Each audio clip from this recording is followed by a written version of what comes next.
21h à Yaoundé, mesdames, messieurs, bonsoir. Bienvenue sur votre programme panafricain sur Info TV Ouro Africa, l'Odyssée, justement, qui va vous faire découvrir ou alors redécouvrir justement le monde panafricain, la réflexion panafricaine, celle-là qui permet à ce que les idées africaines se construisent. Et chaque lundi, lorsqu'il est 21h à Yaoundé, au Cameroun, et justement ce soir, le monde panafricain Ouro Africa vous amène du côté d'Abidjan, c'est en Côte d'Ivoire, avec un acteur qui part depuis le Gabon avec cette visite en terre ivoirienne du président de transition Brice Clotaire Oligui Nguema, qui s'est retrouvé du côté d'Abidjan, une visite d'amitié comme elle a été présentée par la communication de la présidence gabonaise de 3 jours, justement, où on a vu un président de transition à l'écoute de celui qu'il a appelé valeur africaine au bridge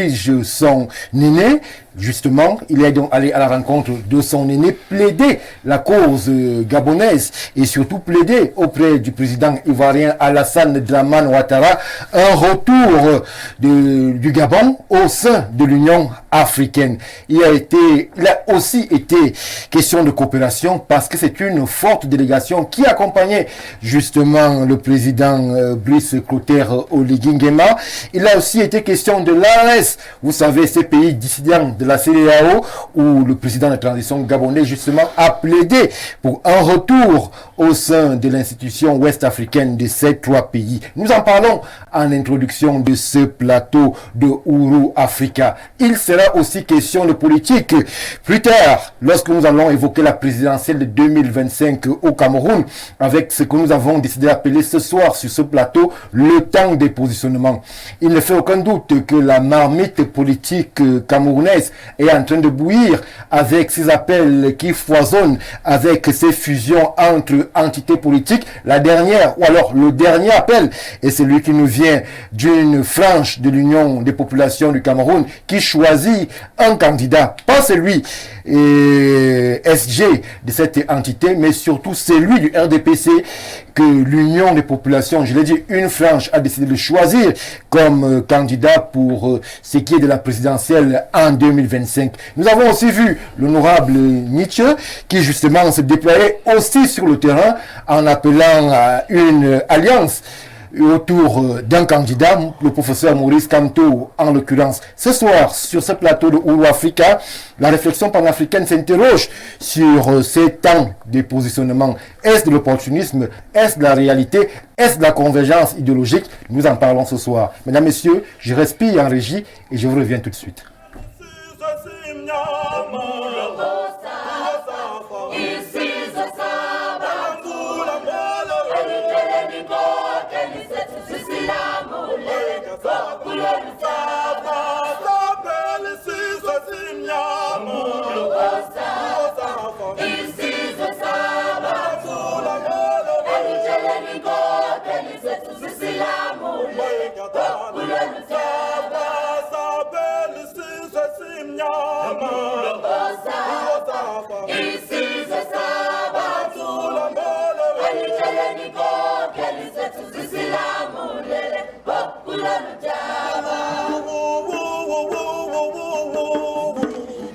retour sur le plateau de Ouro Africa, je l'ai dit, votre odyssée panafricaine chaque lundi lorsqu'il est 21h à Yaoundé au Cameroun.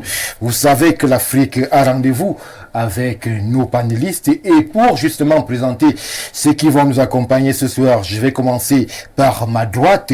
Lui, il nous vient de la société civile, il nous vient justement des sciences sociales, le docteur Jean de Dieu Evouna qui préside au destiné de l'ONG OADF. Une fois de plus, nous accompagne ce soir. Nous lui disons bonsoir, bienvenue à l'arbre à palabre africain.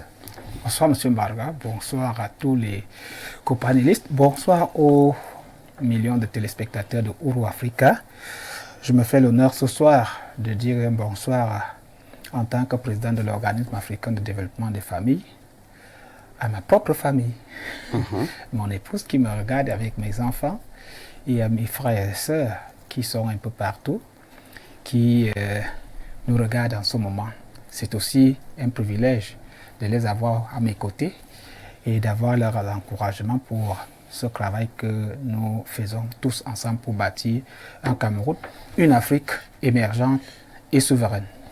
Merci Jean de Dieu Evouna pour la présence ce soir. Il sera question de politique en ces lieux et j'ai donc un politique à mes côtés. Ils sont deux, mais le premier que je m'en vais porter à votre connaissance, chers messieurs, chères dames, nous vient de l'Union des populations du Cameroun. Il est un cadre de ce côté, il est le secrétaire national à la communication. Roland Parfait Eboudé, c'est son nom. Nous lui disons bonsoir et bienvenue. Merci Stéphane, je te dis également bonsoir, je dis bonsoir à tout le plateau et je salue toutes les populations du Cameroun qui nous regardent depuis les différents foyers à la maison. Une fois de plus, bonsoir. Merci à vous, Roland Parfait Eboudé, pour l'amitié de la présence. Je poursuis l'exercice avec un autre représentant de la société civile. Elle sera doublement représentée en ces lieux. Il est habituel et habitué du plateau de Ouro Africa, leader jeune, homme de Dieu. Le docteur Jean-Moïse Mbok, une fois de plus, nous fait l'amitié et l'honneur de sa présence. Bonsoir et bienvenue. Bonsoir Stéphane, bonsoir à mes co-panélistes. Bonsoir à tous les Ourounais pour faire un clin d'œil comme ça au dernier tigre de Nkometou, qui aime bien dire les Ourounais que je salue ce soir. Je salue également les populations d'abord du Cameroun, mais dans un volet triste, les populations du Soudan, oui, par rapport à ce qui continue de se passer là-bas dans le désordre, la calamité totale, mais l'Union africaine, où on l'attend, généralement, elle n'est pas là. Où on ne l'attend pas, c'est là qu'elle saute comme un cabri à la recherche de je ne sais quoi. Je vais saluer également le peuple d'Iran qui a osé attaquer Israël, parce que c'est la première fois, mais saluer davantage le peuple d'Israël, surtout le Premier ministre, pour dire on n'a pas besoin de riposte, on n'a pas besoin de l'escalade. Tout le monde l'a dit, il faut bien qu'à Ouro Africa, on le dise aussi. Oui. On n'a pas besoin d'une escalade. Comme le ministre de la Défense, je crois bien, iranien. Quand vous le dites, Jean-Moïse Mbok, le téléspectateur de Ngambé, se pose la question en quoi est-ce que je suis concerné quand l'Iran envoie un drone du côté d'Israël? Alors, on est concerné à plus d'un titre. Israël est partenaire du Cameroun au niveau de la sécurité, au niveau des affaires, au niveau, et comme mon copanéliste le dit, c'est un partenaire stratégique.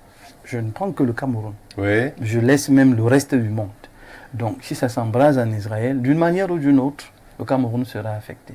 Et vous avez vu la sortie, que ce soit de l'Union européenne, que ce soit des États-Unis, que ce soit de la Russie, que ce soit la Chine, que ce soit même la Corée du Nord, qui très souvent ne se mêle pas de ces questions-là. S'il y a un mouvement là-bas, c'est le monde entier qui s'enrhume. Merci. Donc on ne peut plus commencer, on ne peut pas voir le monde aujourd'hui comme, ok, ils sont dans le Moyen-Orient ou le Proche-Orient, ça ne nous concerne pas. Non, c'est un village planétaire, ce qui se passe en Iran, et je vais en Iran à la fin de ce mois. C'est pour ça que je les ai salués. C'est un pays que je visite constamment. Je ne veux pas qu'il y ait d'escalade là-bas. Israël, c'est un pays de cœur, c'est mon pays de foi. Donc, pourquoi je vais laisser passer quelque chose qui me concerne directement? Et je vais vous rassurer que je ne suis pas le seul Camerounais concerné, soit par l'Iran, soit par Israël. Donc c'est un problème qu'il faut que l'Union africaine dans sa globalité, comme les autres communautés internationales ont fait, puisse dire que l'Afrique souhaite qu'on n'ait pas une autre guerre de 6 jours. Merci Jean-Moïse Mbok pour cette cartographie géopolitique qui parle à l'Afrique, vous l'avez dit. Je termine les présentations avec le seul confrère sur le plateau. C'est cette casquette qui va nous interpeller en premier ce soir, Simon Messengue, journaliste qu'on ne présente plus sur l'espace médiatico-politique camerounais, qui aussi aime à se présenter comme un panafricaniste convaincu. Et parmi nous ce soir, nous lui disons bonsoir et bienvenue. Bonsoir Stéphane, c'est pour moi un réel plaisir d'être sur ce plateau.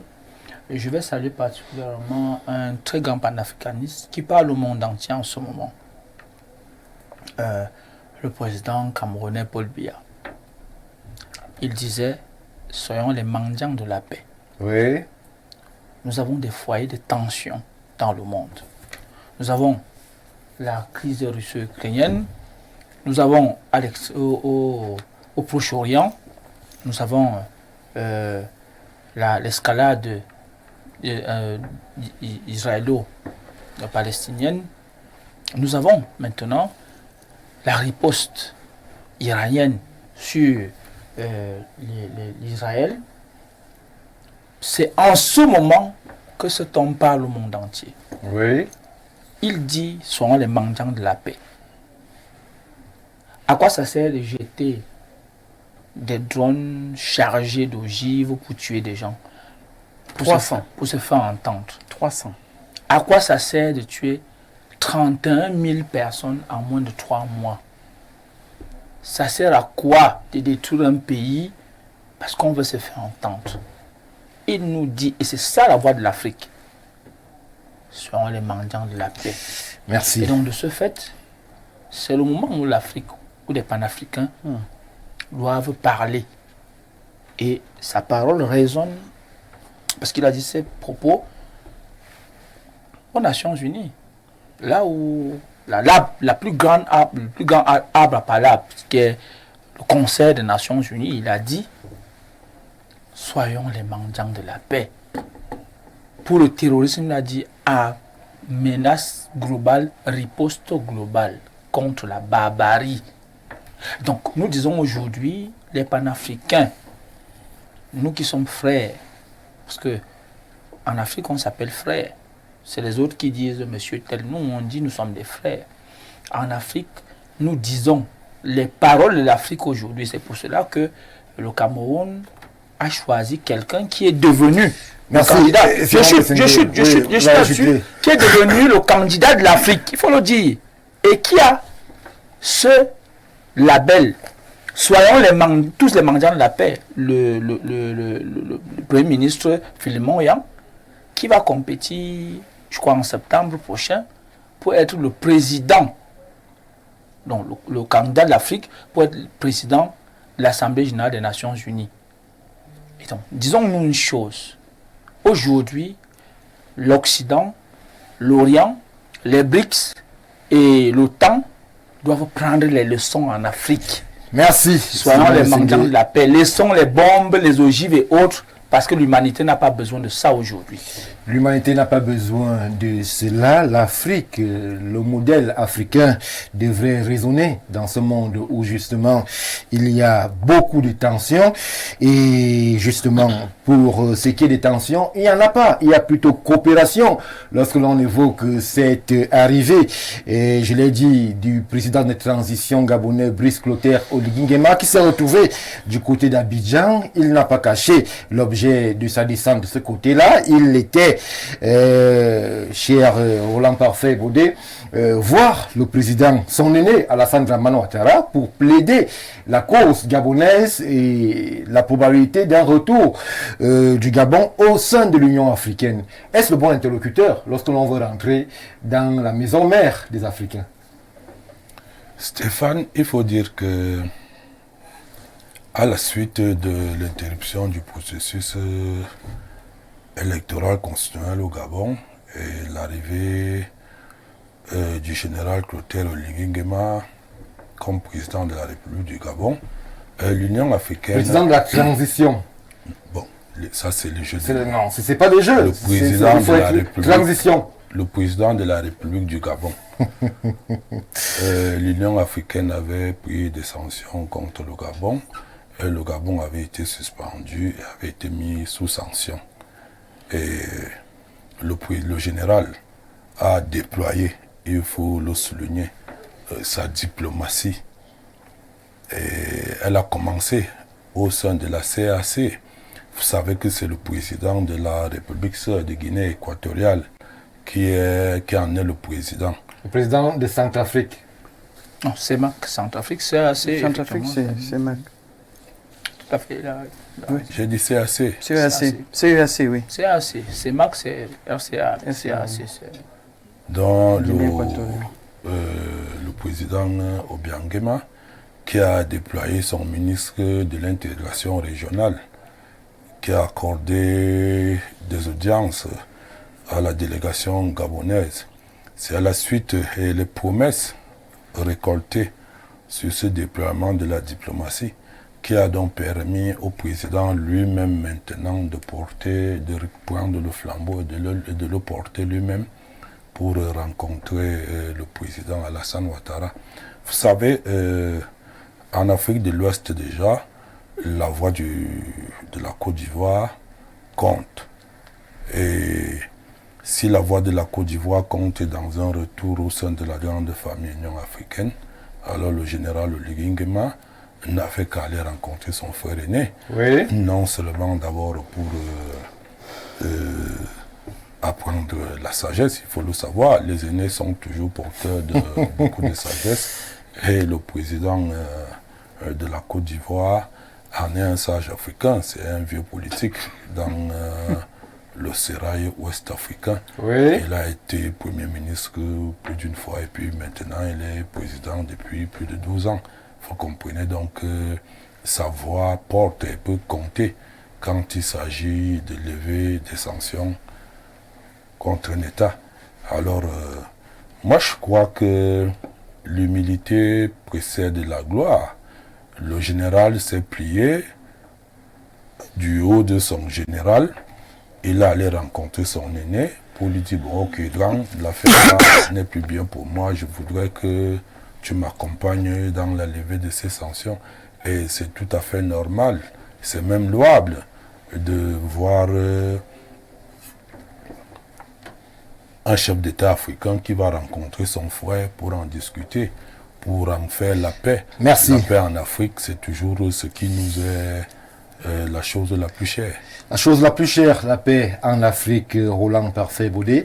Jean de Dieu Vouna, beaucoup sur l'espace africain ont en parallèle questionné le timing de ce déplacement du côté d'Abidjan. Beaucoup ont estimé que le Gabon est en période de dialogue national. Il y a quelques semaines, la semaine précédente, ce dialogue a été mis en branle et beaucoup ont estimé que le président Oligui aurait mieux fait d'abord de veiller sur le déroulé de ce dialogue avant justement de se déployer sur les terrains diplomatiques. Je précise qu'il n'était pas seul. Du côté d'Abidjan, une forte déclaration l'accompagnait. Voyez-vous, M. Mbaraga, nous sommes là dans un axe France-africain qui part du centre à l'ouest. Un axe France-africain. Oui, cette visite rentre dans la consolidation de l'axe franco-africain. L'axe franco-africain du centre à l'ouest, simplement, c'est-à-dire quoi?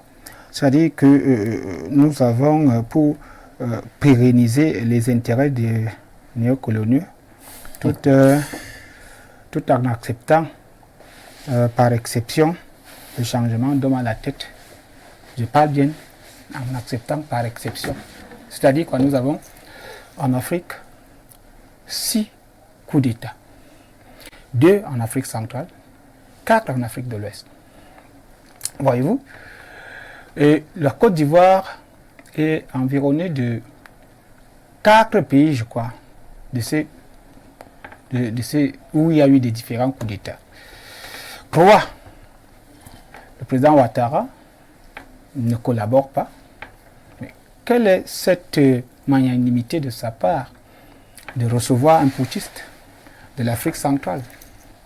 C'est simple. Alors que il a eu l'aval de ses pairs d'Afrique centrale, déjà que quand on a l'aval quand même du baron comme son Excellence le président Paul Biya, son Excellence Obiangema Mbazogo, on n'a plus forcément besoin d'aller en Afrique de l'Ouest chercher quelconque. Parce qu'ici, en Afrique centrale, nous avons une certaine diplomatie qui, lorsque nous voulons situer, nous voulons, s'il n'est que question de plaider pour la levée des sanctions au sein de l'UA, je crois que l'Afrique centrale pèse de tout son poids. Mais là, nous sommes dans une logique de pérennisation des intérêts coloniaux, sachant que le baron de la France-Afrique, dans la zone francophone, est celui-là même qui décide de qui peut rentrer dans le giron de cette France-Afrique. Voilà donc la lecture que je donnerai de manière sommaire à cette visite. Comment comprendre qu'on a 3 chefs d'État, 3 putschistes qui sont nos voisins? On ne les reçoit pas, on ne les aide pas, le terrorisme fait rage. Tout simplement pourquoi? Parce qu'on a 2 types de putsch en Afrique. Nous avons des putschs d'alternance par l'alternance pour la continuité et la préservation des intérêts néocoloniaux. Nous avons des putschs d'alternatives par la transition pour la rupture et la préservation des intérêts nationaux pour le peuple. Et considérons aussi que le monde est divisé aujourd'hui en 2 blocs.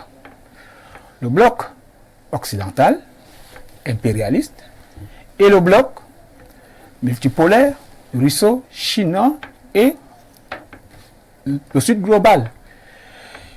Pour ma part, ça ne me gênerait pas puisque je suis pas Gabonais. S'il est de l'intérêt des Gabonais de faire l'alternance pour l'alternance, c'est-à-dire le changement des hommes et non pas des institutions, ni des intérêts, en préservant les intérêts. S'il est de leur intérêt, ça va pour eux.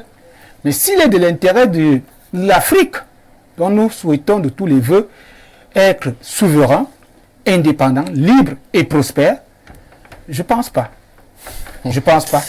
Donc, le président Ouattara aurait mieux fait de recevoir d'abord, d'ouvrir les palais, les portes de son palais, au président Assimi Goïta, au président du Burkina Faso, Traoré, au général Tuani, au Niger.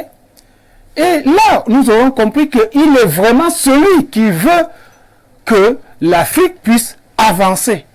Mais parce que ces quoi putschistes, comme le général Oligui Nguema, sont dans la logique idéologique de la rupture et de la préservation des intérêts nationaux de leur peuple, il n'y a donc pas moyen de les ouvrir les bras et le palais d'Abidjan. Je dirais que, quel qu'en soit le cas, le vent souffle et nul ne peut l'arrêter. Merci Jean de Dieu Evuna. Simon Messengue, beaucoup d'interrogations et Jean de Dieu Evuna, dans son exposé, laisse en transparaître une. Si l'on veut regagner par exemple sa place au sein de l'Union africaine, pourquoi ne pas aller voir le grand sage Obiangema de Guinée équatoriale et plaider à son niveau, même comme beaucoup disent que cela a été déjà fait, pourquoi ne pas venir à Yaoundé plaider chez le patriarche Biya? Pourquoi aller du côté d'Abidjan pour justement plaider chez un autre grand sage africain, quoi qu'on en dise, le président Alassane Dramane Ouattara? Mais le président Oligui aurait pu d'abord convaincre la sous-région, sa sous-région à lui, que justement il est en mouvement pour un retour de la paix, des pouvoirs civils, et qu'il veut réintégrer l'Union africaine. Pourquoi commencer spécifiquement sur cet aspect par la Côte d'Ivoire? Non, mais qui vous a dit qu'il a commencé par la Côte d'Ivoire? Il n'a pas commencé par la Côte d'Ivoire. Le président de transition du Gabon a commencé par la sous-région Afrique centrale. Quand il était à Yaoundé, il a dit « Je suis venu pour une visite d'explication. » Parce que en zone CEMAC, qui est une, qui est une entité de l'UA, il fallait la sous-région Afrique centrale, ou du moins la CEMAC, est contre les putsch. Oui. Seulement, il faut regarder les choses dans la gestion de ces accidents. Ces accidents sont gérés de manière différente de ce qui se passe en Afrique de l'Ouest. Quand le putschiste Oligui Nguema vient au Cameroun, il dit qu'il est venu pour une visite d'explication. Et il donne des garanties. Les garanties, c'est qu'on a clarifié la transition au Gabon. Oui. Ça veut dire qu'il y a un processus de transition. Il y en a 2 accidents comme cela au Tchad. Je crois qu'en mai, le 6 mai prochain, il y a une élection populaire pour finir avec la transition et remettre le pouvoir aux civils. Précisons que le général Mahamat est candidat. Il ne sera plus candidat en tant que militaire. Ça veut dire qu'il a préalablement démissionné et il sera civil. C'est pas une transition facile, c'est moi, monsieur. Écoutez, pourquoi vous pensez que si quelqu'un démissionne... Si ce n'est pas son pays, c'est autre chose. Je voulais dire que... C'est son pays. Mais je voulais dire que... Pourquoi pensez que si les militaires votent et qu'un militaire décide que lui, il ne porte plus la treillis, il rentre dans le civil, vous trouvez qu'il ne peut plus être... Non, c'est pas possible. Les lois sont pour tout le monde. Nous sommes égaux en droit et en devoir. Il faut qu'on le sache. Et donc, de ce fait, il faut féliciter la CEMAC. Parce que la CEMAC a su permettre que les transitions se fassent sans qu'on soit dans les plans de... Parce que l'AES dont vous parlez, c'est la conséquence d'un bras de fer qui ne méritait pas d'être. Ces bras de fer ont voulu inféoder les nations souveraines. Il y a un grand sage d'Afrique qui dit souvent que mon pays compte rester maître de son destin. Ça veut dire que, d'abord, sachez que les Nigériens, les Burkinabés, les Guinéens, les Maliens veulent d'abord rester maîtres de leur destin. Donc, quand les institutions sous-régionales, autant pour moi, agissent, ils doivent se mettre ça dans la tête. C'est ce que justement la CEDEAO n'a pas fait, que la CEMAC a fait. Ok, très bien. Voici ce que le Tchad nous propose. Nous, ce qu'on vous dit, c'est que, voilà, ça doit pas dépasser 2 ans. On remet le pouvoir aux civils. Quand Brice Oligui Nguema, le représentant, maintenant légal du Gabon, est venu, il a dit, ok, voilà ce que je pense. Voilà ce que mon pays aujourd'hui pense. Il dit, ok, d'accord, voilà votre sursis que vous avez. Il a fini avec l'institution sous-régionale. Il dit, ok, parce que vous qui pensez que l'UA ne vaut rien, l'UA pèse très fort. L'UA, c'est l'Afrique. Il ne faut pas qu'on se trompe. Et donc, si un pays, le Maroc a fait cela, le Maroc était sorti en temps, mais le Maroc, le Grand Maroc, a fait le même processus pour revenir en odeur de sainteté de l'UA. Parce qu'aucun pays des 54 États ne peut évoluer sereinement en dehors de l'UA. Ça, il faut le savoir. Et donc, après avoir donné les gages au président de la CEMAC, il a commencé un peu pour faire réintégrer le Gabon, pas lui-même, le Gabon, dans le Conseil des Nations africaines. Mais c'est normal que vous ne pouvez pas parler de l'Afrique de l'Ouest sans parler du patriarche Alassane Dramane Ouattara. Sans parler, pas du patriarche, sans parler de la Côte d'Ivoire. C'est ça dont il est question.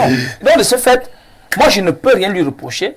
Je suis tout de suite avec lui en lui disant seulement que vous avez donné un gage que la transition va durer telle période, que ce gage soit respecté. Elle est censée s'achever en août 2025. Voilà. Jean-Moïse Mbok, Alors, une visite d'amitié, de fraternité. Le président Oligui était en Côte d'Ivoire, mais il n'était pas seul. Il était, je l'ai dit, accompagné de plusieurs personnalités gabonaises qui, justement, s'inscrivait sur plusieurs ordres. Il y a l'ordre économique, il était avec les ministres qui ont les compétences à ce sujet-là. Est-ce que là aussi, on ne pourrait pas féliciter une initiative? On a l'habitude de voir les chefs d'État africains aller hors du continent avec des ministres, des délégations structurées, mais c'est rare de voir un président africain aller en Afrique avec une telle délégation aussi riche, aussi fournie. Est-ce que ce n'est pas là l'exemple qu'il faudrait tirer de ces déplacements en terre ivoirienne? Moi, je crois que le président de Nguema a fait d'une pierre deux coups. Il allait, je suis bien d'accord avec ce que mes copanélistes ont dit, c'est un construit. Il a commencé avec l'Afrique centrale, avec la CEMAC. Il a réglé le problème à la CEMAC, il est monté à la CEAC. Il a réglé le problème à ce niveau. Maintenant, il faut comprendre que pour arriver à l'UA, vous devez avoir l'assentiment de votre sous-région et un parrain extérieur à votre région. C'est pour ça que ce n'était pas la peine de venir solliciter M. Biya ou M. Qui sont déjà des acquis. Qui sont déjà des acquis parce que c'est là, c'est leur sous-région. Il fallait quelqu'un d'autre pour montrer cette, ce fonctionnement homogène dans l'Afrique entre les communautés. C'est pour ça qu'il aurait pu aller en Afrique de l'Est. Le président Touadéra est d'ailleurs même le médiateur. Voilà, de cette crise-là justement. Donc l'Afrique centrale est suffisamment impliquée pour pouvoir se retrouver encore à être parrain pour accompagner le Gabon dans sa réintégration de cette suspension-là. C'est pour ça qu'il me semble que la Côte d'Ivoire, et Simon fait très bien de le rappeler, il s'agit ici de la Côte d'Ivoire. Ce n'est pas M. Ouattara, il s'agit de la Côte d'Ivoire. On se rend simplement compte que lui aussi, il a une expérience. Parce que le Gabon est un petit pays, on ne va pas se cacher de ça. Le Gabon a besoin de partenaires qui sont moins choc que les partenaires camerounais qui sont plus ou moins déjà des acquis. Il faut diversifier le marché, il faut l'ouvrir un peu plus. C'est pour ça qu'il va en Côte d'Ivoire. Maintenant, la politique et la géostratégie ne sont jamais des sciences et des fonctionnements lisses, où c'est un long fleuve tranquille, tout est bien, tout va. Non, il y a toujours une question d'intérêt, il y a toujours un jeu d'intérêt, et celui qui sait mieux manier son bâton finit toujours par trouver ses solutions. Donc, il est allé en Côte d'Ivoire pour avoir un parrainage quand même crédible, parce qu'aujourd'hui, dans l'Afrique de l'Ouest, l'un des États qui est resté stable, c'est la Côte d'Ivoire. Et vous savez que le financement de l'UA, c'est en partie les contributions des États, mais il y a aussi ce qu'ils ont à payer les partenaires étrangers. Et qui a toujours négocié ce volet? C'est la Côte d'Ivoire. C'est Alassane Ouattara depuis qu'il était au FMI. Donc toutes les questions financières, c'est lui qui les a toujours gérées et qui les porte au niveau de l'UA. Donc c'est un parrain de poids parce que il a cette entre-gens facile avec toute la structure de l'UA. Il est un pays en très bonne santé. Bon, si on lui prête les pouvoirs d'être pro-français, ça c'est encore pas interdit. On peut voir. On a toujours dit ici sur ce plateau que la France n'est pas notre ennemi. On sait simplement défendre nos intérêts et plus on va défendre nos intérêts, mieux on se portera. Donc il y a un construit qui est fait. De l'autre côté, je vais quand même rappeler que quand vous regardez le fonctionnement de la CEMAC aujourd'hui, pour moi, je suis franchement ravi de voir ce que je vois. Qu'est-ce que je vois? Je vois deux types de présidents dans la CEMAC. On a les sages, qui sont le père Obiang, le président Paul Biya et le président Sassou Nguesso, qui eux s'asseyent, élaborent des stratégies et mettent en branle deux autres présidents qui sont jeunes, qui sont dynamiques, qui sont Touadéra pour les questions de sécurité, et le président de Nguema qu'on est en train de former pour les questions économiques et financières. Donc la CEMAC aujourd'hui montre... Vous oubliez le président Mahamat du Tchad. Non, je l'oublie parce qu'il est très occupé à autre chose. Regardez simplement dans le fonctionnement de la CEMAC, il n'est pas particulièrement impliqué. C'est toujours son ministre des Affaires étrangères, c'est le ministre secrétaire général de la présidence, vous le voyez très peu. Donc aujourd'hui, ils ont bien compris qu'en interne, il n'est pas très à l'aise de se présenter comme le président, donc il règle ses problèmes internes, et ça c'est compris à la CEMAC. Ce qui fait donc que, aujourd'hui, pour entrer dans cette ZLECAf qui nous est ouverte et les relations avec les autres sous-régions, le président Oligui Nguema sera fortement utilisé par la CEMAC. Ça, ce n'est que le début. Il a montré son côté diplomatique avec la CEMAC, avec la CEAC. On se rend compte qu'il y a du potentiel là à utiliser pour l'Afrique centrale. C'est comme ça qu'il va être utilisé. De la même manière, le président Touadéra va être utilisé pour des questions sécuritaires. C'est pour ça qu'on disait la dernière fois que la base qui est en train de se faire en RCA, ce n'est pas que pour la République centrafricaine, c'est pour toute la CEMAC. Donc il y a une organisation au niveau de la CEMAC qui est faite aujourd'hui et je crois que demain augure quand même de beaucoup de bonnes choses. Demain augure de bonnes choses. Prenons une ou deux réactions qui nous viennent justement de pas très loin, de Libreville, puisque le président Oligui est interpellé entre guillemets sur ce plateau. On parle de son séjour ivoirien. Bonsoir le plateau, bonsoir Stéphane Barga. Bon thème comme souvent. La visite de M. Oligui est une visite d'État. En Afrique, nous avons cette fâcheuse habitude de globaliser les situations. Chaque pays a ses particularités.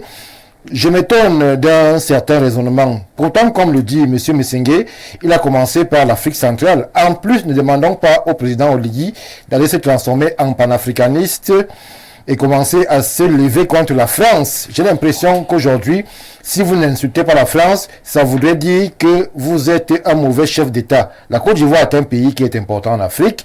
Ne voyons pas le complot français dans cette visite-là. Merci à vous, Ghislain Fabrice, depuis Ebinda. Ebinda, c'est au Gabon, pour ceux qui seraient pas au courant. Bonsoir Stéphane Barga. Messengue, Simon Messengue a des... des talents de pasteur. Oh, toujours des prises de position assez iconoclastes. C'est une contribution qui nous vient de Côte d'Ivoire, cher Simon Messengue. Bref, on va s'arrêter là, le reste n'étant pas très important. On va sortir de cette réalité et de cette visite en Côte d'Ivoire du président de transition gabonais Brice Clotaire Oligui Nguema pour revenir au Cameroun. La présidentielle de 2025 est désormais lancé dans le compte à rebours. On voit des acteurs politiques se positionner, on voit des déclarations, on voit des agissements qui parfois peuvent être sujets à caution. Le dernier en date est une prise de position qui concerne une formation politique de premier plan au Cameroun. Je parle ici de l'Union des populations du Cameroun, dont nous avons la chance d'avoir sur ce plateau le secrétaire national à la communication. Il nous dira si il se reconnaît dans cette déclaration. Il nous dira si justement c'est la position officielle. Mais pour l'instant, on sait par voie de presse que justement l'Union des populations du Cameroun ou alors une frange a décidé de soutenir comme ça pour la présidentielle de 2025 la candidature du président du Rassemblement démocratique pour le peuple camerounais RDPC. Grand renfort de publicité, monsieur le secrétaire national à la communication, Roland Parfait-Baudet. Première réaction.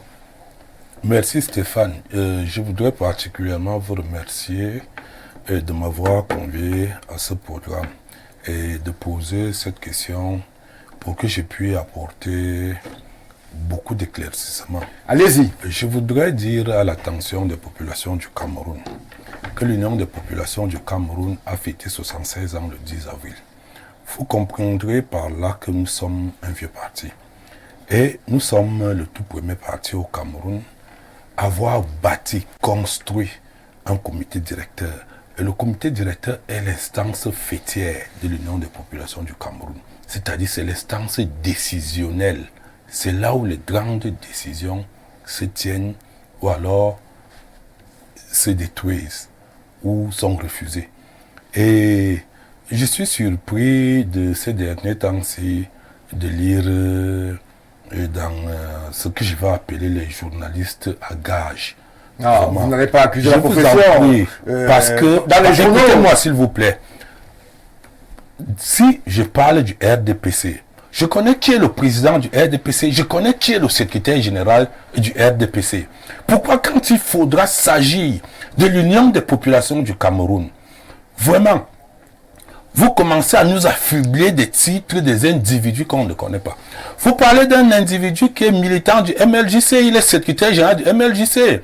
Par les combines du village, il est devenu subitement honorable à l'Assemblée nationale et le ministre l'a affublé d'un titre de secrétaire général. Donc la justice camerounaise, la Cour suprême du Cameroun a annulé la décision.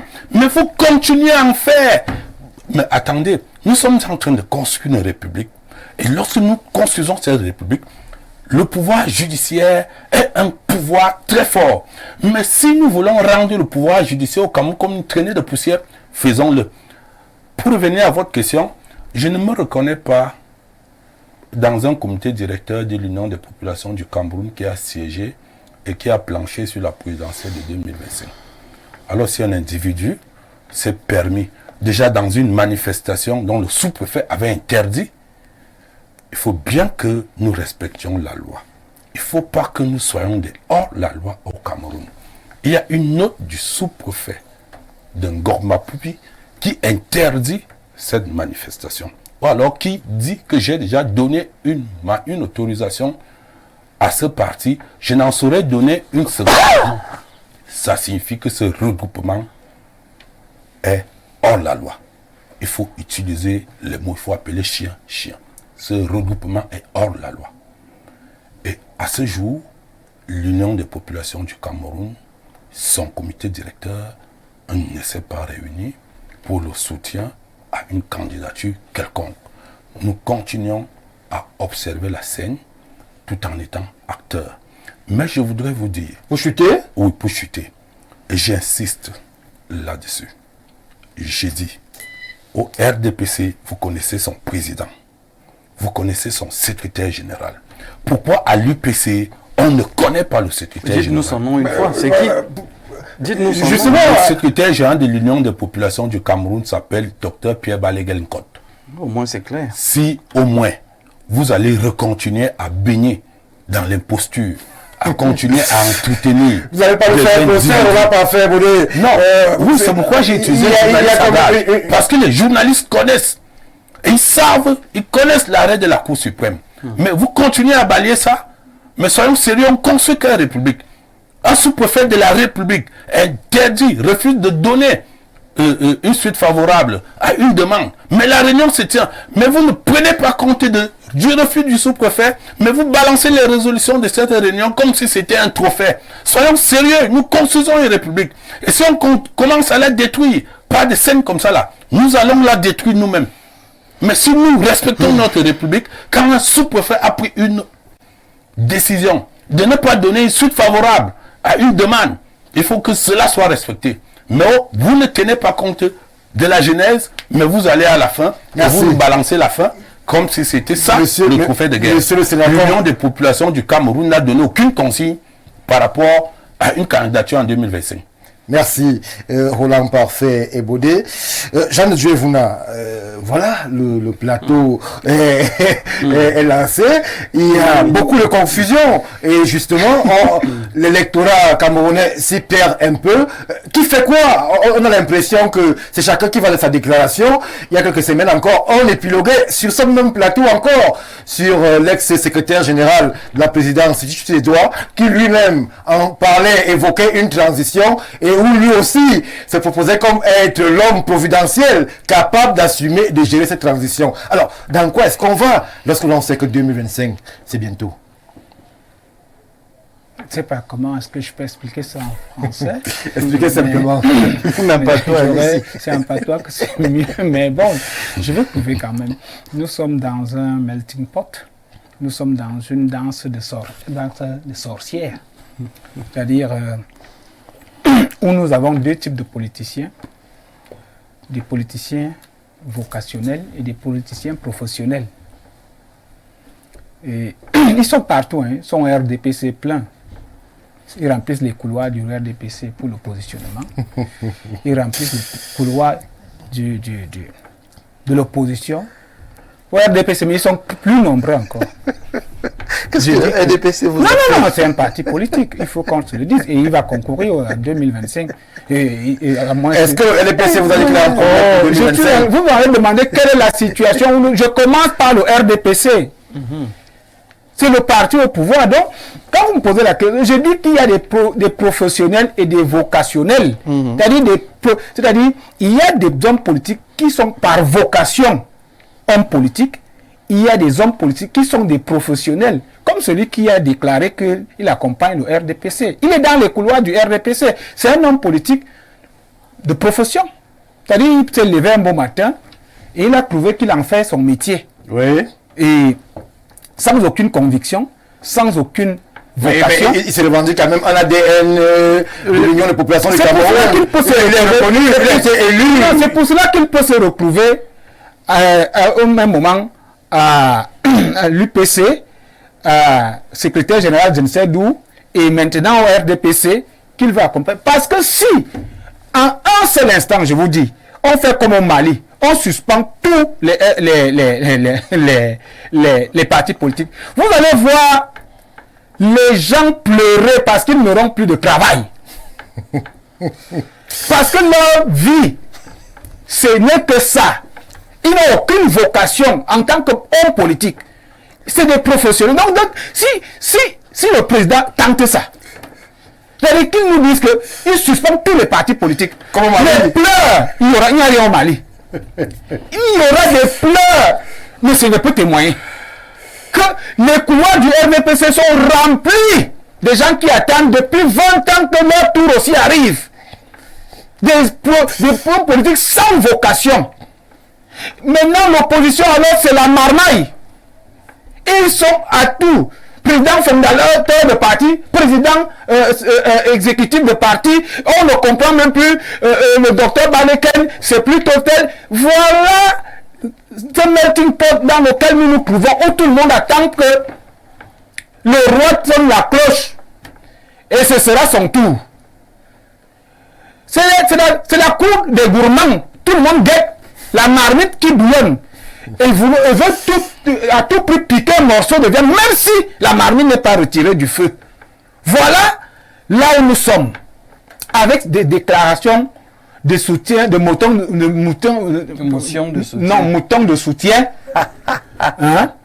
Voilà là où nous sommes.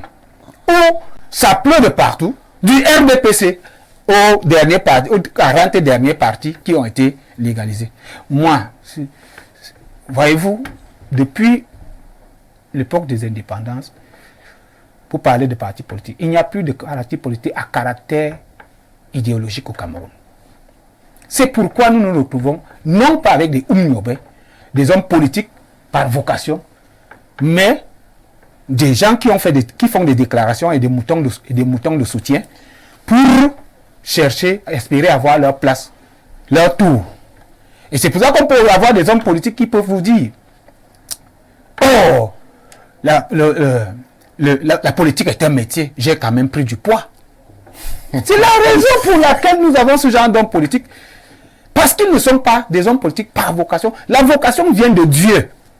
Merci. Et je pense qu'au RDPC, il n'y a que le président du RDPC qui a la vocation d'homme politique. Merci Jean-Dieu Vouna. Simon Massengé, c'est vrai que il y a beaucoup de confusion qui parfois entoure ce type de déclaration et certains soutiens. Le RDPC est-il voué à être un réceptacle de toutes les idéologies parce que c'est une fraction de tel parti qui décide de vous accompagner, cela ne vous gêne pas. C'est tel regroupement qui se joue à vous, cela ne vous gêne pas. Est-ce que le RDPC prend partout sans aucune restriction? Est-ce que là-bas, de ce côté, chez vous, on accepte tout le monde, on se positionne avec tout le monde, il y a des alliances avec tout le monde? Est-ce que le RDPC n'est-il pas en train de créer des fractures idéologiques? Qu'est-ce qui rassemble, qui pourrait amener le RDPC par exemple à être proche de l'UPC ou alors d'une frange de l'UPC? Monsieur le Sénacom dit qu'il ne se reconnaît pas. Qu'est-ce qui amène le RDPC à accepter tout ce melting pot qui semble se joindre à vous pour 2025? Je voudrais dire une chose. Le RDPC est l'épicentre de la politique au Cameroun. Donc vous acceptez tout le monde? le rassemblement démocratique du peuple camerounais accepte tous les Camerounais qui voudraient œuvrer pour la stabilité, le développement, la prospérité du Cameroun. Même les opportunistes? C'est vous qui les qualifiez d'opportunistes. C'est vous qui les qualifiez d'opportunistes. Vous savez, nous avons chaque jour des directeurs de conscience autoproclamés qui à chaque fois lisent dans la boule de cristal de chacun dans leur tête. Mais personne, ceux-là, ne veulent pas reconnaître que chaque Camerounais aime son pays à sa manière. Oui. Ça veut dire que si aujourd'hui je dis que vous n'aimez pas le Cameroun, et je vous montre que, en fait, parce que vous avez une veste bleue et moi j'ai une veste noire, alors vous n'aimez pas le Cameroun, moi c'est... Vous êtes qui?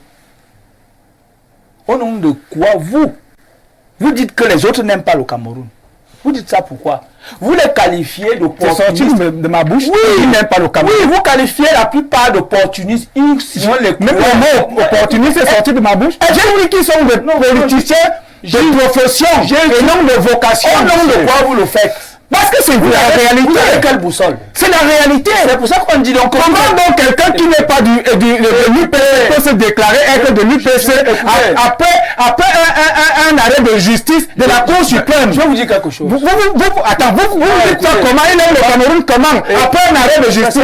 Vous expliquez ça comment, monsieur? Vous écoutez. Et c'est ça. Vous semblez, s'il vous plaît, je vous reconnaître dans ça. C'est l'élégance même de la politique. Écoutez-le. Vous semblez vous reconnaître dans ce couloir là. Nous, on respecte le peuple camerounais. Oh. Et justement, on a libéralisé la parole. Tout le monde doit parler.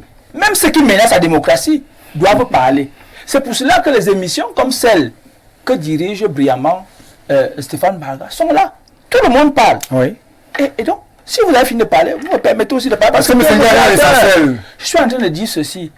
Vous, sur ce plateau, vous voulez dénuer aux autres la qualité d'être des UPCistes. Oh. Demandez à l'UPCiste. Je pose une question. Et allez vous adresser à la Cour suprême. Et donc c'est la Cour suprême qui décide qui est UPCiste, qui n'est pas UPC au Cameroun. Alors, vous croyez qu'il y a plus grande institution juridique que la Cour suprême? Je voudrais vous dire une chose. Vous êtes sérieux là? C'est que ce dont vous parlez n'a rien à voir avec le caractère des UPCistes. Moi, j'ai dit une chose. Pendant pratiquement plus d'une dizaine d'années, aujourd'hui, je rappelle qu'en 2017, il y a une plateforme UPC. Non, monsieur, Est-ce que je peux? Simon, est-ce que je peux? Simon, s'il te plaît. J'aime même pas. Ça améliore. J'aime même pas. Un contrat. Je n'aime même pas fini de parler pour vous m'arrêter. Simon, il faut arrêter certainement. Simon, je peux? Ça, c'était nos vieux pères. Est-ce que je peux? S'il vous plaît, monsieur. Est-ce que je peux? Moi, jeune de l'UPC, je ne peux pas dans cette plateforme. Très bien. Et s'il faut parler de cette plateforme, il faut faire l'historique de cette plateforme. On ne va pas faire l'historique, c'est pas le débat, c'est pas le débat de l'UPC. Non, il a posé l'existence d'une plateforme. Je vais lui dire, au sorti des années 90, Monsieur Baudet, nous sommes allés à une élection, législative. Et à cette élection, il fallait reconstruire le pays. Les centres de ce pays, les puissances que vous pouvez pour détruire là. Les puissances du pays, c'est... Monsieur Baudet, les puissances depuis quand vous avez détruit, dites-moi une date. Parce que quand même bien, vous avez passé un contrat. Après une plateforme, c'est un contrat. Quand vous avez fini de passer un contrat, vous dites que le contrat s'est arrêté telle date. Vous, Sénacom, dites au monde entier. Un contrat n'est pas éternel. Vous avez un contrat éternel. On n'a pas dit non. Vous avez un contrat éternel. Je voudrais pas des affaires de 97. Nous sommes en 2024. Ce n'est pas une histoire de 97. Je voudrais dire une chose. Il faut être sérieux, monsieur. Je voudrais dire une chose, n'est-ce pas? Simon, il faut être sérieux. Je dis ceci, et c'est pour ça que j'ai parlé de brillamment. Vous posez là un très bon problème. Sauf que certaines personnes, moi j'éviterais même d'entrer dans ces débats tranchés. Parce que je ne suis même pas au niveau stratégie du RDPC. Donc, je vous dis juste que jusqu'à l'heure actuelle, sauf que le Sénacom me dise que nous avons aboli Non, écoutez, Et un contrat n'est pas éternel. entre vous. Je voulais dire une chose. Je comprendrais, mais si un contrat n'est pas éternel, celui-là est rompu. Je pose juste une question. C'est quand même quand on... Bon, celui-là est rompu unilatéralement, sans consultation de l'autre partie. Alors, nous l'avons rompu. Les clauses... Nous, on l'a rompu. Les clauses de plateforme, il y a quand même les clauses finales. Non, il n'y a pas un contrat. Voilà le éternel. processus de reconduction vous, ou d'abrogation. c'est éternel. Je voudrais dire une chose, c'est que la fois où, je parle donc du passé cette fois, la fois où il y a eu cette plateforme, il faut noter que l'UPC est un parti d'extrême droite. Le RDPC est un parti de droite. Et il faut bien noter une chose. L'UPC est un parti d'extrême droite. L'extrême droite, c'est Vous le dites? oui, c'est des nationalistes. Le nationalisme, Permettez-moi de finir. Nous ne sommes pas dans un ping-pong, vous me permettez de finir parce que vous n'avez permis de finir. Bon Dieu, c'est comment? Alors, je suis en train de dire ceci. Alors, qu'est-ce qui se passe? Il se passe donc que l'UPC vous dit que il concourt pour la réunification, l'indépendance. Non, vous n'êtes pas là pour que Écoutez, l'UPC... non, écoutez, je suis en train de parler. Permettez-moi, je parle aux téléspectateurs. Simon Messengue. Le réunification, indépendance, développement du Cameroun. Et on est extrême droite. Le RDPC vous parle du développement dans son triptyque. Ça veut dire que ce n'était pas une plateforme de connivence, parce que vous n'êtes pas un homme politique. Apprenez à savoir quel est le point de convergence des partis politiques. Avec l'UPC, c'était le développement. Et je vais vous dire que le RDPC et l'UPC poursuivent le développement du Cameroun. Ils ont acquis la réunification, ils ont acquis l'indépendance. Nous n'avons maintenant.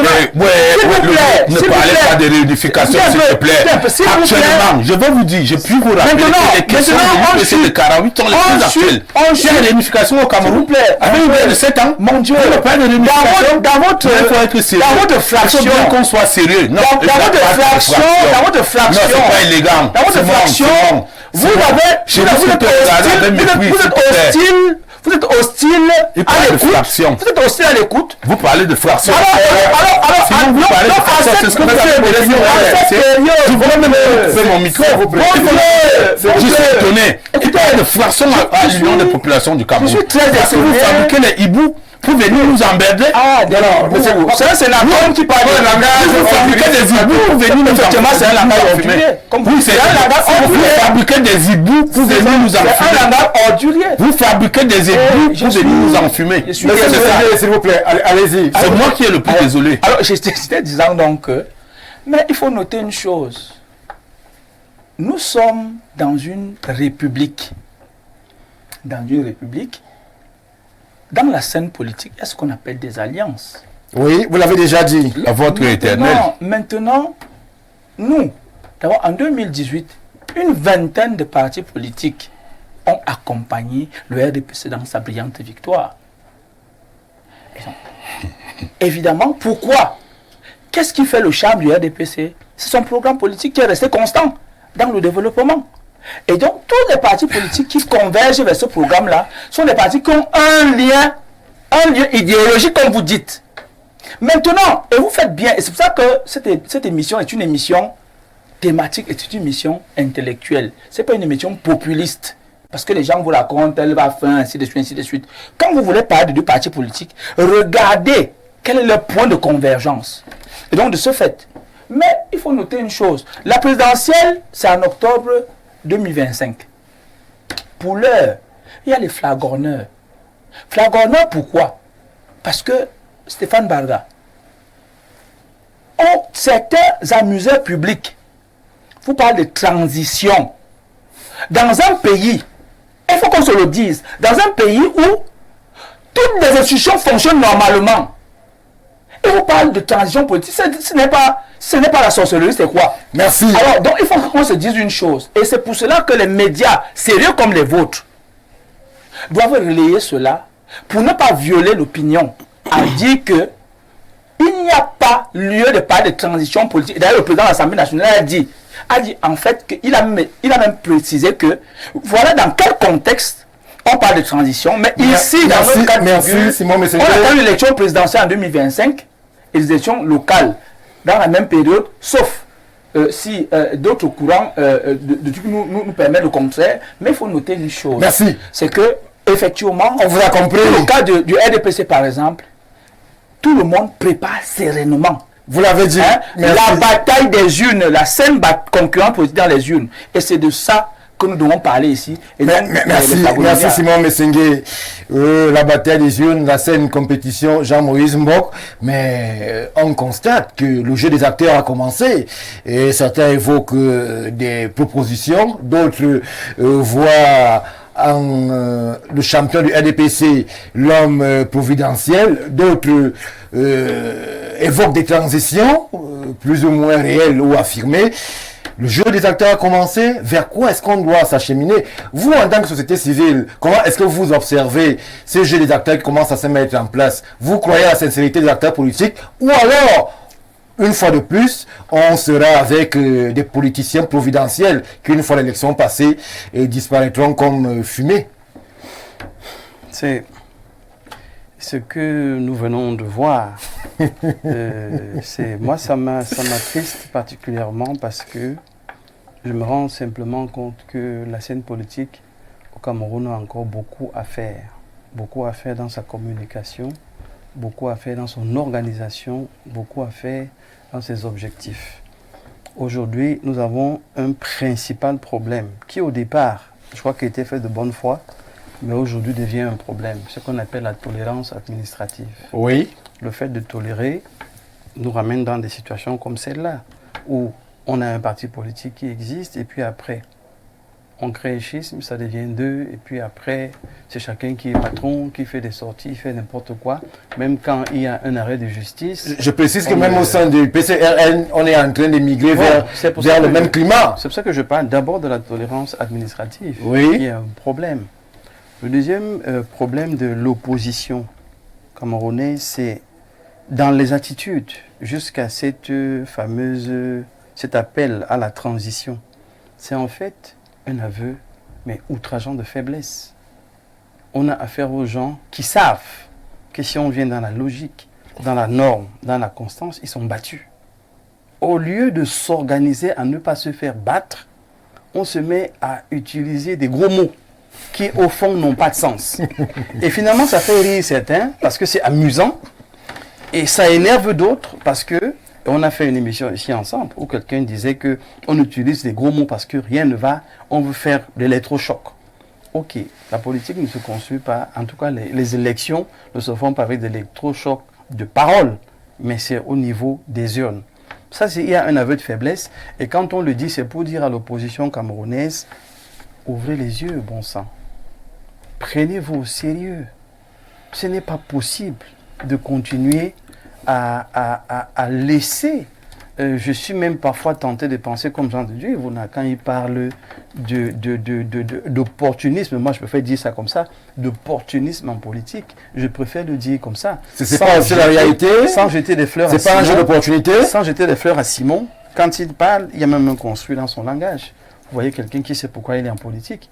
Et il défend son parti. Vous avez même parfois l'impression qu'il a garé une limousine avant d'arriver là. Je vous rappelle, vous, du RDPC qui prend encore le taxi. Et ce n'est pas normal d'avoir une telle... Non, je suis sérieux. C'est ça qui est frustrant. Parce que on prend des épouvantails, on les agite pour embrouiller l'opinion.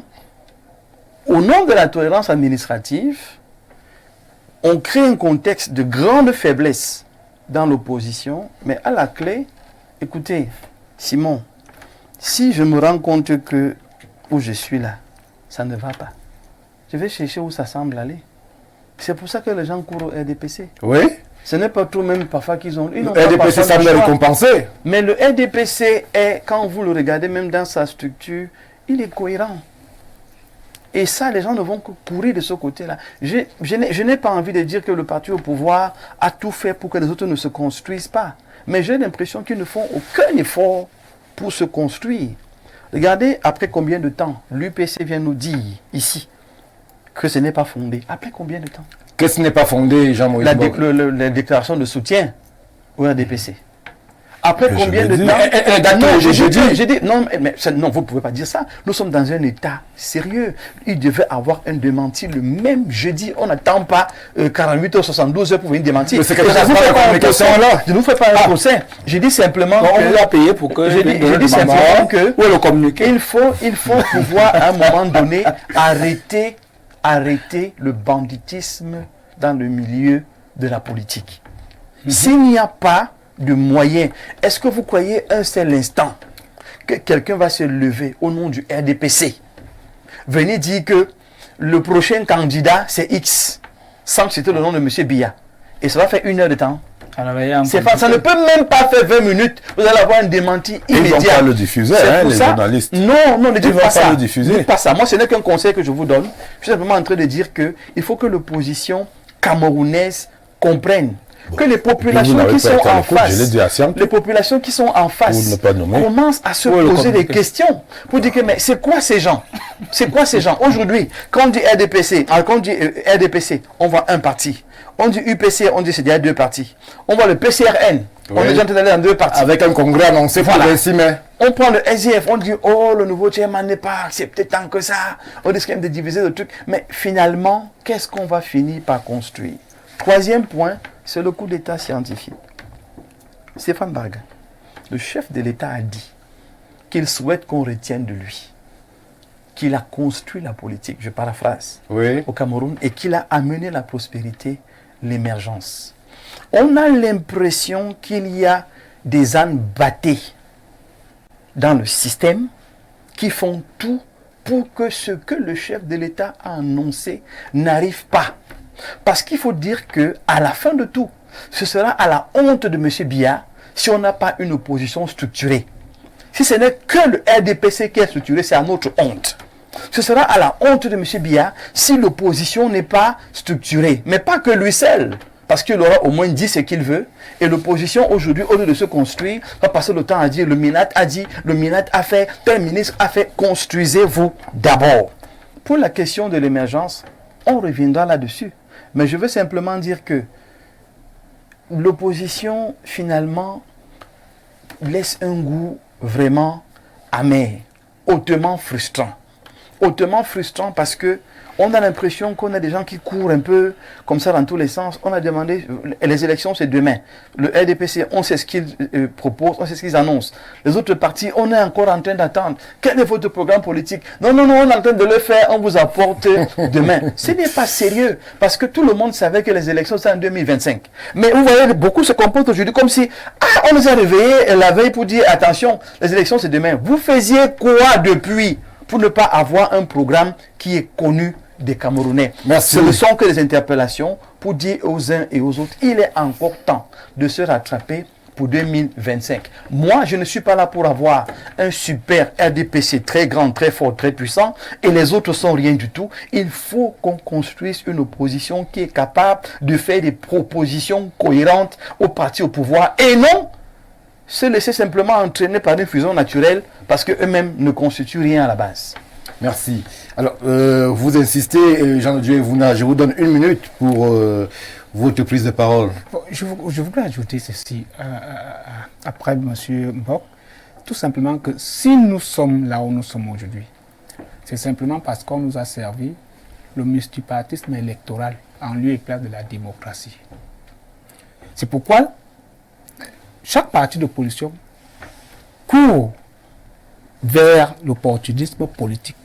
C'est-à-dire... Mais la politique n'est-elle pas un jeu d'opportunité aussi? Non, c'est pas ça la politique. Qu'est-ce qu'on fait? On fait 50 ans dans l'opposition. La science n'est pas un jeu d'opportunité. C'est une science. La politique est une science. Oui. Et une science qui a ses codes et ses règles.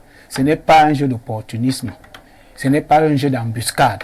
C'est-à-dire qu'on quitte. Ça ne va pas à l'opposition qu'au RDPC parce que c'est structuré. C'est encore là une médiocrité.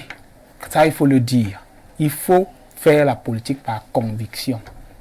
c'est comme une religion. Les convictions font bouillir la marmite. Vocation. Vous dites? Est-ce que les convictions font Oui, bouillir la marmite au Cameroun? allez travailler, allez faire les champs, si vous voulez. N'allez pas en politique parce que... Merci. Non, il faut le dire comme Merci, ça. Dieu, voilà. Et ça demande beaucoup d'argent. On n'y va pas pour aller... Merci. Allez en prendre. Vraiment parfait, Boudé. Alors, aujourd'hui, on a cette scène politique hétéroclite, pour être poli, parce que visiblement, on ne sait plus, on ne sait pas à quoi s'en tenir. On voit des alliances, des soupçons d'alliance, des projets d'alliance, des initiatives d'alliance, mais au fond, qu'est-ce que vous proposez, vous, en tant qu'opposition construite, réfléchie, historique, révolutionnaire? Que proposez-vous donc aux Camerounais qui, justement, veulent bien vous suivre et peut-être vous donner une chance pour 2025? Ouais, je voudrais répondre au docteur Jean-Moïse. Docteur, je voudrais vous dire, parce que tantôt vous nous avez interrogé quel est le programme politique. Oui. Je voudrais vous dire, être simple. L'Union des populations du Cameroun est créée en 1948. Et en 1948, nos grands-parents ont eu la sagesse de bâtir un programme politique. Mais nous sommes en 2024, monsieur Boudé. Oui, nous sommes en 2024. Et je vais vous dire, laissez-moi la parole. En une minute, je vais vous dire. Ils ont eu l'intelligence, la sagesse de bâtir un programme politique. Je voudrais vous dire qu'en 1948, ce programme était prématuré. En 2024, il est le plus actuel. Je dis bien, il est le plus actuel. Je vous prends 4 points. Je prends la réunification. Sommes-nous réunifiés? Le nous en guerre depuis combien de temps? En crise, pas en guerre. Mais ça dépend, c'est un jeu de mots. Non, non, c'est pas un jeu de mots. C'est une situation Bon, délicate. okay. Nous sommes en crise, nous ne sommes pas en guerre. Ça fait combien de temps? Parce que les propositions de l'UPC n'avaient pas été prises en compte. Je prends un deuxième point. L'Union des populations du Cameroun a parlé de l'élévation du standard de vie des populations. C'est la première phrase de notre loi fondamentale. Aujourd'hui, nous appelons ça la vie chère. C'est le nouveau terme pour être simple. Et qu'au Cameroun, le SMIC, c'est 42 000. Il a été revu il y a un mois et demi ou deux. Hein? Est-ce qu'on peut vivre avec 42 000? Vous comprenez que l'élévation du standard de vie des populations du Cameroun est encore nulle. Je vais prendre un troisième point. Qu'est-ce que l'UPC propose à ce niveau-là? Mais, docteur, je vous présente les grands points. Je ne suis pas venu rentrer dans les détails pour vous dire... Et vous faites bien de ne pas rentrer dans les détails. Pour rentrer dans le détail, je peux vous dire une seule chose. Le bois camerounais cesse de sortir en billes. Voilà un peu de... Ça, c'est déjà décidé même. Non, le bois camerounais sort en billes tous les jours, cher ami. Il y a des essences qui sont arrêtées. Ça, non, quand même, ce n'est pas une question d'essence. On peut en parler après. Il y a des essences qui ne sortent plus. Il n'y a pas question d'essence. Moi, je parle du bois, je n'ai pas parlé d'essence. Alors, l'essentiel, monsieur Boudé. Maintenant, j'ai pu aller, la crise des enseignants. L'Union des populations du Cameroun a élaboré déjà. Il nous reste seulement à rencontrer les syndicats des enseignants pour que nous en discutons avec eux. La même chose avec les médecins. Nous avons déjà... Vous savez, on a quand même un grand professeur Bayebek. Il peut, sur cette question, il peut être à l'aise. Je vous en prie. Non, vous êtes en train... Non, il ne vous l'a jamais dit. Non, ne faites pas de déclarations sur lui. Il ne l'a jamais dit, s'il vous plaît. Et vous devenez défenseur de quoi? Je croyais que vous gardez votre objectivité sur le plateau, mais on a plutôt l'impression que vous... Monsieur Boudé, c'est à vous que vous répondez. Et que vous Monsieur Boudé, s'il vous plaît, là je récupère ma parole. Parce que là, vous dites des choses qui peuvent prêter à confusion. C'est moi qui ai invité, qui ai fait ce panel, avec l'accord de ma hiérarchie. C'est moi qui donne la parole à l'UPC, à longueur de plateau, sur ces médias, avec l'accord de ma hiérarchie. Donc, vous ne pouvez donc pas me soupçonner, si je vous invite, vous, Roland Parfait Boudé, secrétaire national de communication de l'UPC, d'avoir le moindre soupçon qui pourrait prêter à confusion. Je voudrais que cela soit clair. Cela soit clair. Merci. Et puis, j'évacue ce propos. Bon, maintenant, je crois que... Quatrième point. Non. Je ne vais pas prendre toute la nuit ici. Monsieur Mbarga a un timing très c'est bien, c'est jaloux. intéressant. Bon. Maintenant, Monsieur Mbarga, vous voulez savoir les alliances. Je veux vous dire, je voudrais vous dire, et je suis très clair là-dessus sur les alliances. Pour moi, les alliances ne sont qu'un regroupement des partis politiques qui ont la même idéologie. Oui. Vous ne pouvez donc pas vous asseoir avec un parti de gauche, un parti de droite, un parti d'extrême droite et dire que vous allez faire une alliance pour changer quelqu'un. Non, je ne suis pas à ce niveau. Moi, je me prononce. Donc, Je vous en prie. Oh, s'il te plaît, laisse-moi terminer mon propos. Je suis pour une rupture, comme l'Union des populations du Cameroun qui a été bâtie en 1948. Je ne propose donc pas d'alternance ou de transition. Je suis pour la rupture du système. Je me prononce contre le franc CFA. Je me prononce même contre l'Union africaine. Soyons sérieux. L'Union européenne, c'est des pays. Il faut remplir un cahier de charges avant d'y être, avant d'y appartenir. Mais en Afrique, l'Union africaine, c'est tout le monde. Puis tout le monde a dit, bon, ok, nous sommes les Africains, on fait l'Union africaine. Je suis très d'accord avec mes frères du Mali, de la Burkina et de la Guinée, qui sont en train de créer l'Union du Sahel. Je suis particulièrement d'accord avec eux. Il faut qu'on nous arrête les affaires de l'Union africaine. On ne peut pas prendre tout le monde. On dit que quand on est les Africains, on fait l'Union africaine. Moi, je vous prends l'exemple de l'Union européenne. Tout le monde, tous les Européens ne sont pas dans l'Union européenne. Merci. Vous avez déployé, merci. On aura compris les positions qui sont celles de l'UPC par rapport à ce programme bâti en 46 et que vous prétendez, en 48 et que vous prétendez aujourd'hui actuel, toujours. Il est le plus actuel. Alors que nous sommes il est le plus actuel maintenant. On vous aura compris. Simon Messengue, je me tourne vers vous. Le RDPC aussi se positionne, prépare ses arguments. À votre niveau, est-ce que lorsque vous observez ce marigot politique camerounais, que beaucoup vous accusent d'avoir sclérosé et parfois phagocyté, est-ce que vous estimez qu'on peut être serein pour 2025? On a salué une présidentielle apaisée au Sénégal, on a salué un candidat jeune au Sénégal, on a salué un état d'esprit au Sénégal qui a permis à ce que les Sénégalais défendent leur vote. La scène politique, le milieu politique camerounais que vous voyez aujourd'hui, est-ce que vous pensez qu'on pourra aller vers un passage ou alors une présidentielle aussi apaisée que celle de nos voisins et frères sénégalais? Mais Stéphane, la présidentielle au Sénégal n'a pas été apaisée. Elle ne l'était pas parce que avant, il y a quelques mois, il y avait eu des morts. Elle n'était donc pas apaisée. Ce n'est pas le cas du Cameroun. J'ai souvent dit aux gens qu'il faut arrêter de faire du mimétisme. C'est-à-dire que déporter le malheur chez les uns pour venir dire qu'est-ce que ça peut aussi être comme ça chez nous. Non. Nous n'étions pas dans ce contexte. Je rappelle que depuis 1992, oui, les élections présidentielles se sont déroulées au temps opportun. Ça a toujours été le cas. 92, 97, 2004, 2011, 2018 et 2025. Tout le monde connaît ce calendrier-là. C'est clair. Oui. Donc, ne nous amenez pas les contextes étrangers. C'est pas ça le truc. De deux, il faut se dire une chose, Stéphane Baga. Ceux des journalistes qui n'ont pas d'emploi disent que c'est à cause de vous qui n'ont pas d'emploi. Ça, il faut le dire, il faut le reconnaître. Ce n'est pas un secret pour personne. C'est-à-dire que là où je suis là maintenant, moi aussi j'ai envie d'avoir un plateau où on me voit chaque jour, où je suis bien, parce qu'Info TV, c'est pas n'importe quelle chaîne.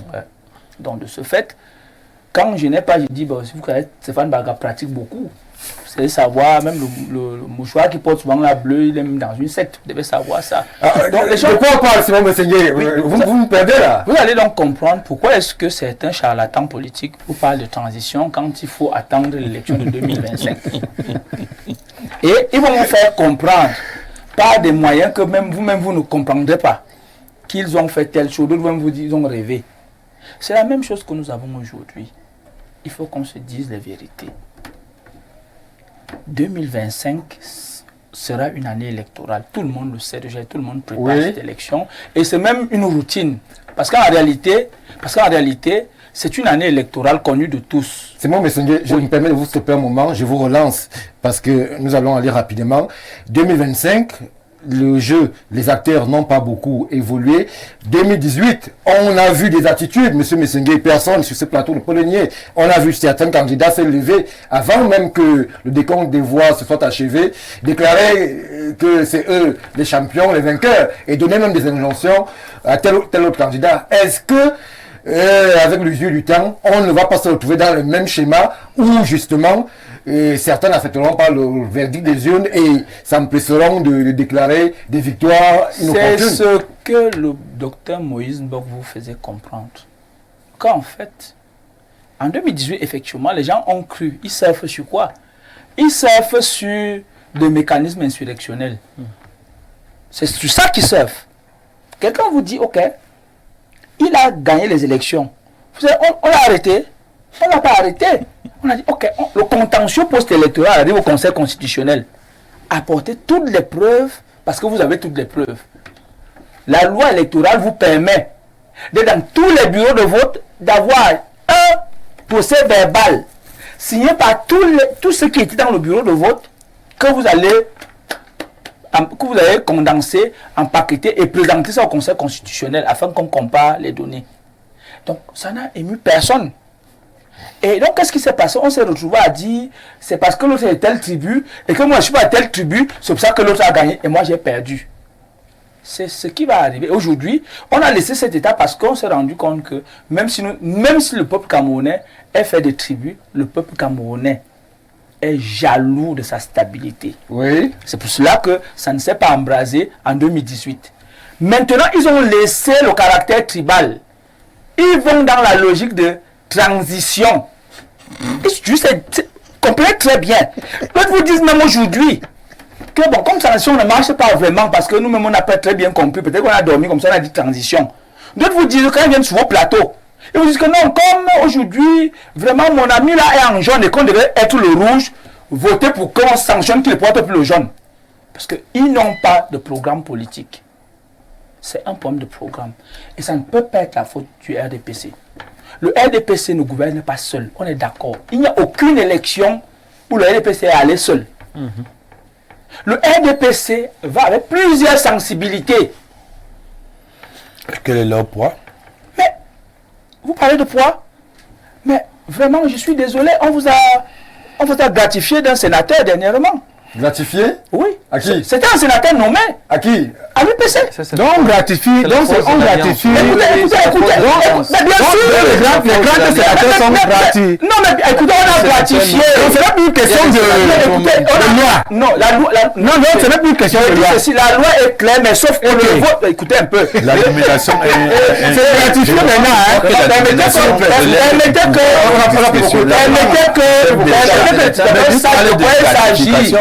Sache de quoi il s'agit. Quand l'élection sénatoriale est à deux tendances. 70 sont élus. Nous comprenons. La loi le dit. 30 sont nommés par le plus grand élu qui est le président de la République. La loi ne dit pas gratifié. Et justement, la loi ne dit pas n'impose pas au président de la République qui doit nommer. C'est à sa discrétion. Alors, nous on vous dit au RDPC que gratifié. Si on va demander, on a dit au président de la République que puisqu'on a gagné l'élection, donnez-nous les 30 autres sénateurs. Bon Dieu. Oui, puisqu'on a gagné 70 depuis. 70. Donc, on a donné. Au nom de quoi? De l'Alliance. Au nom de l'Alliance. Les autres, vous avez des alliances avec eux? Bien sûr. L'UNDP, on a de l'Alliance avec eux. Vous ne savez pas. L'UNDP, on a l'Alliance avec eux. Vous ne savez peut-être même pas. Et donc, c'est pour ça que ça m'intéresse. C'est pour cela que j'ai dit. Ah, ok, ça ne vous intéresse pas parce qu'en réalité, moi, même n'étant pas au niveau stratégique du RDPC, je me méfie de parler de ce qui est au-dessus de moi. Je dis seulement une chose. C'est quoi? C'est que les partis politiques doivent savoir une chose.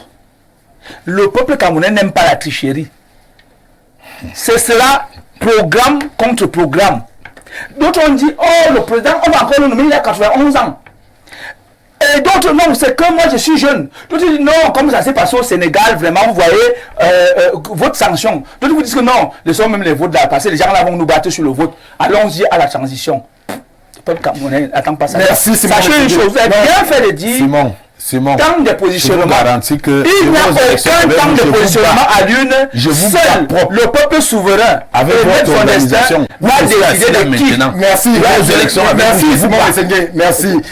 Jacques-Moïse Mbok, vous allez prendre la parole. Il nous reste très peu de temps, mais je vais me permettre de relayer une ou deux contributions parce que Ouro Africa appartient justement à ceux qui nous regardent.